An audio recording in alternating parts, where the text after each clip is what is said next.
Aí existe, para confirmação disso, existe também os experimentos sociais, né? Ou seja, por meio de observação mesmo, que eles chamam de acadêmico, de laboratório,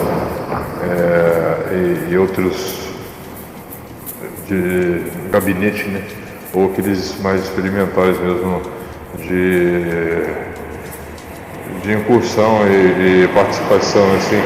Você pode ver, por exemplo, um exemplo do banheiro, por exemplo, de um banheiro coletivo, assim, que todo mundo usa e ninguém quer limpar porque tem nojinho ou preguiça mesmo, assim. E aí você vai e faz a sua parte. Então, dentro desses que pertencem a um coletivo, toma consciência, né, sai da caverna, se propõe a indicar luz para os outros, né? Ou seja, mostrar proatividade e tal, e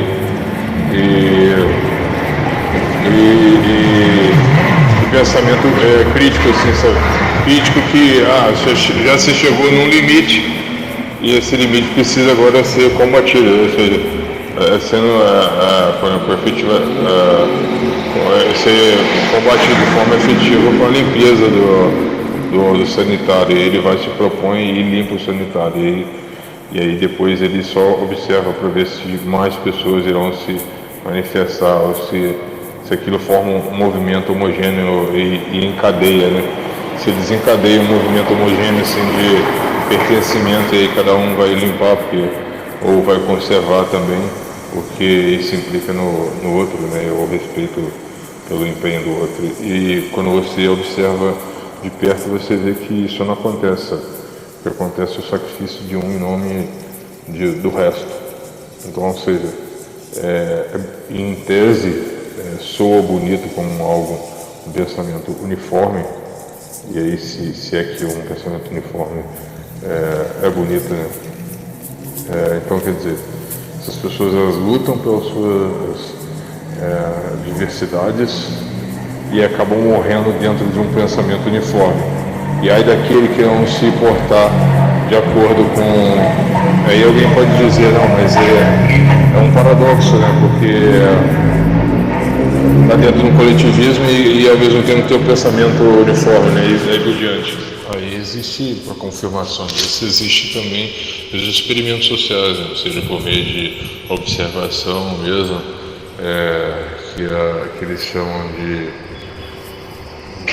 acadêmico, de laboratório, e outros de gabinete, né? Ou aqueles mais experimentais mesmo de incursão e participação, assim. Você pode ver, por exemplo, um exemplo do banheiro, por exemplo, de um banheiro coletivo, assim, que todo mundo usa e ninguém quer limpar porque tem nojinho ou preguiça mesmo, assim. E aí você vai e faz a sua parte. Então, dentro desses que pertencem a um coletivo, toma consciência, né, sai da caverna, se propõe a indicar luz para os outros, né? Ou seja, mostrar proatividade e tal, e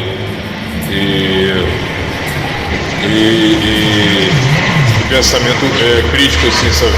Crítico que já se chegou num limite e esse limite precisa agora ser combatido, ou seja, sendo efetiva, ser combatido de forma efetiva com a limpeza do sanitário. E ele vai se propõe e limpa o sanitário. E aí depois ele só observa para ver se mais pessoas irão se manifestar ou se aquilo forma um movimento homogêneo e encadeia, né? Se desencadeia um movimento homogêneo assim de pertencimento, e aí cada um vai limpar ou vai conservar também, porque isso implica no outro, né? O respeito pelo empenho do outro. E quando você observa de perto, você vê que isso não acontece. Que acontece o sacrifício de um em nome do resto. Então, ou seja, em tese, soa bonito como algo, um pensamento uniforme, e aí se é que um pensamento uniforme é bonito, né? Então, quer dizer, essas pessoas elas lutam pelas suas diversidades e acabam morrendo dentro de um pensamento uniforme. E aí daquele que não se portar de acordo com... Aí alguém pode dizer, não, mas é um paradoxo, né? Porque está dentro do coletivismo e ao mesmo tempo tem o pensamento uniforme, né? E aí por diante. Então, com relação ao Estado, como nenhuma relação humana, ou pouquíssimas relações humanas acontecem por meio de afetos, né? A maioria das relações humanas elas acontecem por meio de barganha, por meio de troca, ou seja, eu te apoio, te fortaleço da mesma forma que espero que me fortaleça. Assim as minorias se juntaram ao discurso a respeito da democracia, que nada mais é do que uma demagogia, sabe? É um discurso de convencimento, né? Como o marxismo perdeu força com relação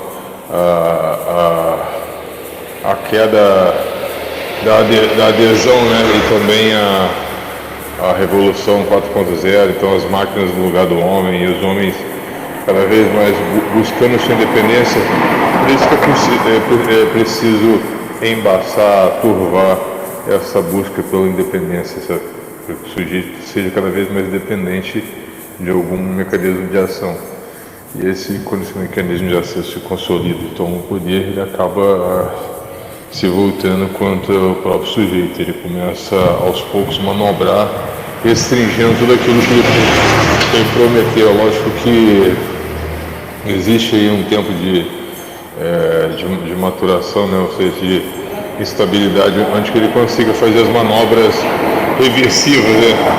E rompa com tudo aquilo que prometeu. E por isso, na Nicarágua e tantos outros países, vamos pegar a história do socialismo soviético também, que perseguiu os cristãos aí nos primórdios, e também os gays, por considerarem eles criaturas assim indefesas, vamos dizer assim, né?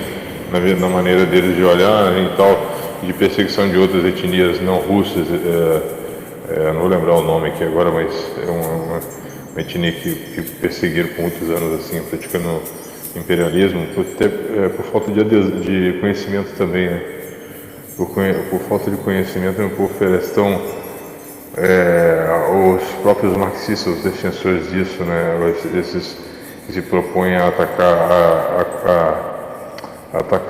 se defender contra a tirania, que eles chamam de fascismo, são aqueles mesmos que desconhecem o imperialismo da própria proposta que defende, ou seja, o imperialismo socialista, e acaba achando que esse imperialismo é uma liberdade, sabe? Sendo que no fundo o objetivo todo é a tomada de poder, sabe? Tudo é pelo poder, sabe? Todas